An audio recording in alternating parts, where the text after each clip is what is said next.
Hey there, I'm Sherry Samuels, the voice coach, and this is your thought for the week. So, when we're ready to make a career change or move, the first thing we do is pull out the old resume. Then we dust off the thesaurus or go to the computer and start making sure that we're using those $50 SAT words to describe the skills we've acquired over the years and to let the potential employers know just how relatable and flexible we are. We tout our ability to multitask as though it doesn't actually make our brain hurt, and boast about the very technical skills we have honed thanks to YouTube tutorials and conversations with millennial nieces and nephews. We take time to review years of experience and consider how each opportunity builds on the last to express just how much value we'll bring to the company's culture. We go out of our way to prove to a stranger that we are good enough to be the chosen one.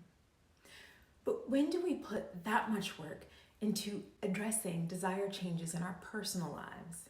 Yes, I want to know what your personal resume looks like. Okay, I know what you're thinking. Personal resume, is that even a thing? Here's what I want you to consider. Just like we have to focus on our skills and accomplishments when seeking career growth and change, we have to choose to do the same when seeking personal growth and change. Taking the time to look at the experiences that have helped shape our character and values through an objective and hopeful lens creates space to better understand just how dynamic we are and the steps needed to continue to move forward in our own personal growth journey.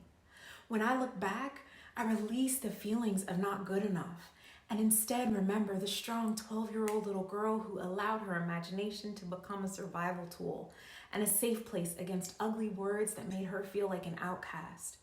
I am reminded of the brilliant early 20-something who put herself through college, no help from anyone, maintaining a solid 3.4 GPA while working full-time.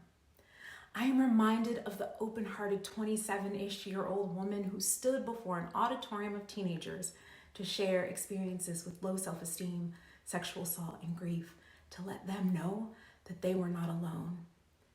And I am reminded of the determined woman in her 30s who, in spite of knowing no one with a successful business, decided that the only way to chase her dreams with authenticity was to start a business of her own. If we don't dust off our personal resume, it is impossible to see just how much value we're not only adding to our own lives, but the lives of those we come in contact with. And the really cool thing is that your personal resume is not about impressing outsiders. It's about impressing yourself, connecting more deeply to your purpose, power, healing, and growth. So go ahead and take some time to walk down memory lane and remind yourself of all you have seen, overcome, and created. It's time to remember just how dope you really are. You are not the pain and sadness or angst or heartache.